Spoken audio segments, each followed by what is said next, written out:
Betsy, you're a renowned costume designer for both stage and screen. Can you talk a little bit about the craft of designing for those two mediums? There is a difference, just if you think about it, between the fact that theatrical costumes have to get a distance. They have to go out over the seats up to the balcony. So the design of the clothes is bolder and broader. You can't do little teeny details. The minute you move into television or film, where it goes close in to the face, to the neckline, all of those things, the details become much more important. Is there a difference between the way that costumes used to be made and how they're made today? Not really, although the style of how clothes are made is different. And the materials we have are different. And one of the problems I have in restoring older costumes is we don't have some of the same materials to restore them. But the quality has more probably to do with the function of the costumes. This is the top of an original dress that everybody loves. They always want to rent it. They do rent it. It goes out. It ended up on a movie where they were dancing in it. They didn't tell me that going into the movie, but they're partway through the movie and this bodice starts to disintegrate. It actually, the threads are falling out because they're putting much more strain on it. So they have to figure out, how are we going to get through the movie with this? So they built an underbodice to it and sent it back to me. But I will have to take the whole thing apart and line the entire thing to give it strength. And I will copy it at the same time and make a new one. Well, and so then a big part of your job is to restore older costumes that have been used in movies. So can you talk about just this piece right here? Okay, this is Jane Russell's original costume from Son of Paleface. And this one, the archivist, Randall Thropp, came to me and said, can we restore this for display? Now, what I do is restore them for display. I'm not a conservationist, I restore. And so it had been altered many times, and that's the nature of the costumes. That their purpose is to be reused. And this is silk. It's beautiful silk. And if you see here, you can see the wear. Well, up here, there were holes in the fabric. So I had to figure out a way to cover this because I don't want to cut anything away. I want it to stay original. And I got a red silk charmeuse as close in finish to the original. And then I dipped it to try to match it, because if you put in a piece of fabric that doesn't match what should be there, it will reflect the light differently and it will look like a patch. So that's a big factor. So I always use 100% the fiber if I can find it, a natural fiber. Everything is reversible too, because you don't change, cut, or make it so that it is no longer the original outfit. The whole goal is to make the outfit on display look like what that costume designer designed for that actress, to bring it back to the glory of what it was. So we're here at the Decorative Arts Center of Ohio and the Paramount Collection, and there are some pieces you helped restore here. Can you talk a little bit about those? Yes, there are about 4 pieces or more that I've restored. There was a dress for Dorothy Lamour for a movie called Man About Town. It was brought to me and it had been patched 3 times already. So I took everything out, all the little stitches, all of the stuff, steamed it out, and when I got done, I had something that had holes all through here, and what are you gonna do? So I went into my stash of fabric, okay?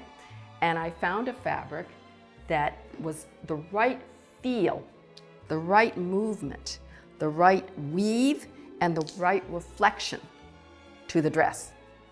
Then I had to dye it the right color. So I dyed it the right color. This is all I have left of it because I thought I dyed enough. And it turned out there were so many holes that I actually used it up right down to the scraps.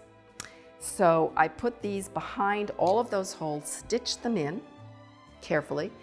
Then, using this fabric, which I dyed also to match, I made an underbodice that goes from the shoulder down the front, shoulder down the back, along the zipper. There's a zipper here, there's a zipper there, and connects all the way down to the skirt. So the support of the skirt and the dress is on that 100% cotton underbodice. We like this dress because it has these fabulous beaded wings on the front of it, and they are three-dimensional beaded wings that most of us have never seen done anywhere. And so we felt it was well worth the work to bring it back to life. Another dress that was brought to me from the archive, it looks like a dress, but it's a suit. And someone had put the bow on the back of the dress. They had moved it around. We had the pictures from the dress. We have the movie. I can look at the dress and finally figured out where the bow went and put it in place. Get that done. And I look at the top of the dress and I call them up and I say, you do notice that the neckline is entirely different. And they hadn't really noticed because they were so focused on the bow. So I turned the jacket inside out, put it back on the dress form, and we were really lucky because somebody had respect for this garment. They had not cut the fabric, because most of the time when you rent clothes, it very specifically says you may alter, but you may not cut. But not everybody pays attention to that, right? So everything had been folded into the sides of this costume. There was enough extra fabric inside the back seam to cut a little bit out and cover the 3 missing buttons that I found the right size and put those in, and restore the dress, lengthen the skirt, and give it exactly what looked so femme fatale on her. It was great. And then there's another outfit. It looked pretty good when I got it on the outside, but the inside of it was shredding.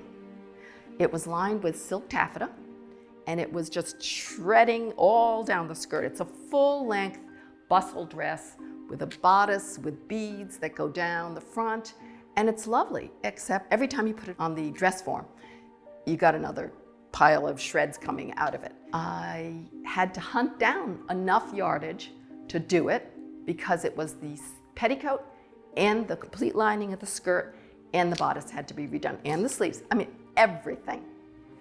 And the beads are teardrop shaped, and they're different sizes, and everything had to be replaced and sewn back on. It's fun to bring them back to life, but there's a point in the middle. Nothing is that much fun when you're really on a time schedule and it's like someone say, are you done yet? So we've been talking a lot about the costumes that you've helped restore, but there's a couple costumes that I'm really interested to learn more about for one of my favorite movies, White Christmas. Can you talk about those? I'd be glad to talk about this. It's a number called Sisters from White Christmas, and it's Rosemary Clooney and Vera Ellen. And we have what this looked like. We all know this. But what I got sent to me to restore didn't look like that anymore. Now this looks pretty good, but this had holes in the lace. And the skirt had been cut off 3 inches, every layer, and there's 7 layers to this skirt. Vera Ellen's dress had also had a little bit of alteration on it. If you look at it, the entire sleeve and bodice is gone. And my problem was, how do I make something out of nothing? Mm-hmm. And so you think about where you're headed and what you're doing before you start. And I called New York, called France, London, China, tried to contact everybody. And basically it came down to both time, money, and the amount of fabric we needed, which I only needed like 1.5 yards. So I came up with a very unique solution, which is why I love challenges. And everything was backed on tulle, and I happened to have tulle that was exactly the right color. I took lace from the period, I cut it, reorganized it into the pattern of this lace. The rhythm of the lace is what I think of it as, the curves and shapes. Stitched it to the tulle. Then I created by hand all of the web that goes between those pieces. It really was a challenge that worked. And that's the ultimate thing, is that it worked. Why is it so important for you to restore vintage and to use vintage? I was a history major. And when I read history and what's going on, I was fascinated by the clothes. And I love the idea of being able to give them another at least 20 years of life, so that they can be used and we can learn from them. Interestingly enough, I was talking to a teacher from the Ohio area who wanted to know, with all these students coming out who all want to be designers, the first thing I would say is, we aren't all going to be Edith Head or Bob Mackie. We need desperately to have people who know how to do beading, who know how to do crocheting, knitting for period clothes. You could have a career for the rest of your life if you did a specialty within these crafts. And I encourage people to expand their knowledge of what they could do within the art of costume design. This is so fascinating. I just grew up with old movies, and this has been just an amazing kind of walk through history and how costumes were made. And it really truly is an art form. So thank you so much for sharing some of your tips with us. My pleasure.